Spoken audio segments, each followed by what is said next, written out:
Thank you, sir. Now I would like to invite our next group, that is of Rishikesh Anand, Yes, ma'am, Deepak present. Yadav, sir, and Ashutosh Gupta. Can I share a screen, ma'am? Yes, sir.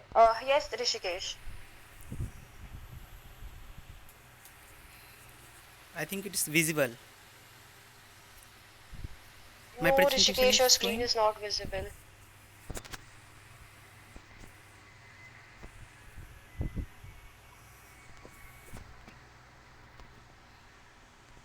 Uh, Now it will be visible. I forget to stop my presentation. Sorry. Okay, not an issue. Not an issue, sir. Ma'am, is it visible? Yes, Rishikesh, now it's visible. Shall I start? Yes. Good morning and namaskar. Here I am going to present investigation of liquefaction of soil using SPT test data. This is a review study. It is presented by me. I am Kumar Rishikesh Anand. Here I'll cover this in 7 topics, that is abstract, introduction, objective, materials and experimental program, test result and discussion, conclusion and references. Now we move to our next part, that is abstract.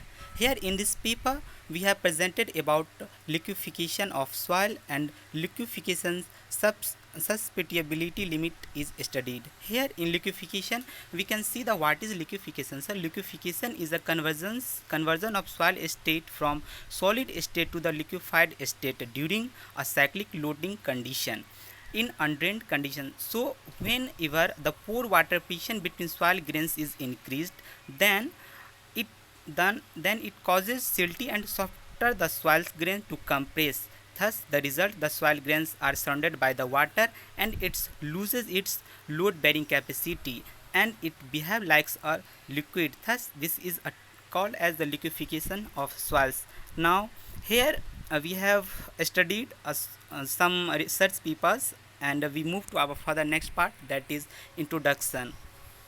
So the phenomenon in which deformation of non-cohesive saturated soils happen in undead condition affected by transient repetitive disturbances is liquefaction. When effective stress of soil is reduced to essentially zero, then corresponding to a complete loss of shear strength, then it results a term soil liquefaction. We can say that its initiation process is either monotonic loading or by the cyclic repetitive loading.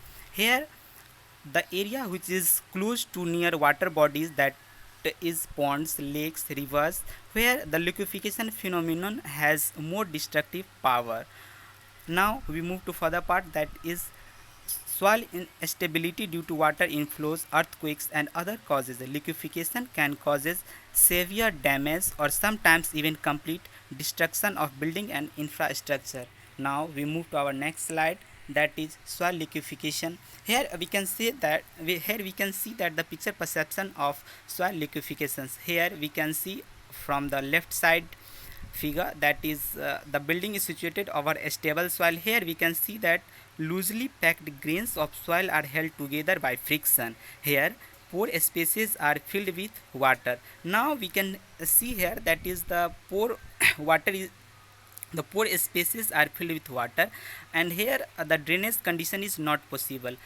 When the shaking load or tilting load are acts, then it causes to structure to fail. Here we can see in the right side the second left side the second figure or the middle figure. Here we can take a look that the shaking destabilize the soil by increasing the spaces between grains, with it structural lost. Then the soil flow like a liquid and it is termed as soil liquefaction. Now we move to our further part, that is objective. So we will focuses on mainly 3 points, that is review and investigate the basic property of liquefaction during a soil during cyclic loading condition of a soil. Now we move to second part, that is we analyze the liquefaction potential and study the possible liquefaction is caused by the earthquake induced forces and liquefaction susceptibility of the site chosen for construction. And the third is we study the mitigate measures to reduce liquefaction susceptibility of such soil as deep dynamic compaction, vibrocompaction and stone. column and suitability of each method are also discussed in this paper. Now we move to our experimental programs. That is, first step is evaluate the properties of material that is used to evaluate the liquefaction. The second one is two types of responses to strain softening and strain hardening response is divided to find out the liquefations. If the soil is strain softening properties, then or if the effect have the ability to collapse and also carry shear stresses greater than the minimum resistance or final flow, liquefaction will be possible. Mechanism of action may be in the form of periodic or one-sided, and we noted the data that is mainly we have review, and this is a reviews data. Now we move to our next slide, that is test result and discussions. Here failure or slided of a gable roof or soil structure depends on the ratio of strain softening of soil to strain hardening of soil within the structure. If the soil is in strain hardening condition, flow liquefaction usually wouldn't occur. In cyclic liquefaction requires unrate cyclic loading, in which the bilateral shear stresses occurs with creating zero shear stress. In other words, cyclic liquefaction occurs when in situ static shear stress are small compared to intermittent shear stresses. Cyclic liquefaction requires unrate cyclic loading so that it occurs in zero effective stress condition, and when zero effective stress condition is occurs, then it the effect that is quicksand condition effect it occurs, and the soil particles behave like a liquid, and it is the phenomena is known as liquefations. Now we move to our further part, next part, that is conclusion. After a crisp and curtal studies, although earthquake increases pores water pressure, but construction related activities like explosion and generally changes in earth reactionary stresses via loading and unloading will lead to landslide and destructions. Now the second point is, as a result of liquefaction, ground structure can be sunk or deformed, lightweight structure are buried, and change in foundation capacity of dynamic loads cause extra damage in our civil engineering structures. Now the third point is, liquefaction on loose saturated and non-adhesive soil sand can have a severe consequences. And the conclusion continued is, extensive damages due to liquefaction resulted by a previous quake should be analyzed and appropriate methods should be utilized in order to minimize the destructions. Here to minimize it, we can use soil optimization method. When normal effective stress is higher than the soil pile submersible way, liquefaction happens. However, this formula is not valid on non-adhesive soil due to lack of existence of lateral stress calculations. Furthermore, static pressure is less than the wave load or normal stress. Now the third point is, we can conclude that after the study of these papers that the South Indian part of Visakhapatnam is very safe, and Bangalore is moderately safe, and the central region of Delhi is not safe against liquefations. Hence, this study is limited done in this paper. We may state that the above, but more accurate results, more borehole log reports should be analyzed. Here we have used some references. Thank you.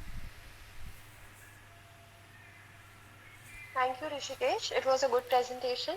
So does anyone has any questions for him? Yeah, I would like to ask a question. Am I audible? Yes, yes. Yes, yes, you're audible. You have mentioned that Bangalore is relatively safe as you have compared with you have compared Visakhapatnam, Bangalore and Delhi, if I'm right? Yes, sir. So is this a qualitative presentation? I mean, is it some kind of a review that you are doing, or you have some quantitative results to show? Sir, we have reviewed the papers. You have just reviewed the papers, that's Yes, it? sir. Yes, sir. Yes, sir. Yes, sir. And that is presented here. See what the current trend is, because until before 2000, even Gujarat and the coastal areas of Gujarat, that Kandla, Hazira, and they were also considered to be very safe, right? Yes, sir. But What happened on 21st in 2001, 26 January 2001, Bhuj, it experienced a severe earthquake. yes, yes, yes. So right now what is happening is the continental crusts, Yes, sir. they are showing signs of subduction. So how can you say, like, without any quantitative findings yourself, right now in the present scenario, how can you be so sure that relatively Vishakhapatnam and these areas are very safe? Sir, we have reviewed the paper, and sorry, I have forgot to mention that data, and after that we have concluded that, That is right? what I'm saying. At least you should have, when you're reviewing a paper, at least try to show some kind of the findings what they have. Okay, When you okay, are okay. reviewing a paper, what the normal trend actually is that you list out the findings of particular paper or some kind of trend that is seen in a number of papers, right? Okay. Rather than just listing out their conclusions and uh, ending up. So at least there should be some sort of a quantitative finding. That is what the beauty of scientific research or scientific review is, Yes, sir. I'll do. right? I'll do. Otherwise, it all results into a qualitative approach, more or less, right? Okay, okay, sir. So See. we as scientists and engineers, at least we are more focused towards quantitative things. We play around with figures and facts rather than with statements. Already, it's not a history or some kind of a research, right? Okay, sure, sir. Sure, sir. Or a review rather. Okay, sir. So at least उनकी जो quantitative findings आप वो तो दिखाइए. तो एक comparative analysis तो बनेगा आपके review से. Yes, मतलब what is the point in making a review? yes, sir. Sorry, sir. I have forget to mention that the numerical data. I will sure I will put in It's okay. data. It's just a suggestion what I'm giving you. Okay, yes, sir. I welcome your You suggestion. can Thank you, sir. incorporate that, Okay, okay, sir. Okay. right? Thank you, sir. Okay, so with this, we come to the end of the first session of the conference. So I would like to thank all the participants for their support and cooperation. Thank you all for being a part of this conference. Thank you. Thank you, sir and ma'am. Thank you.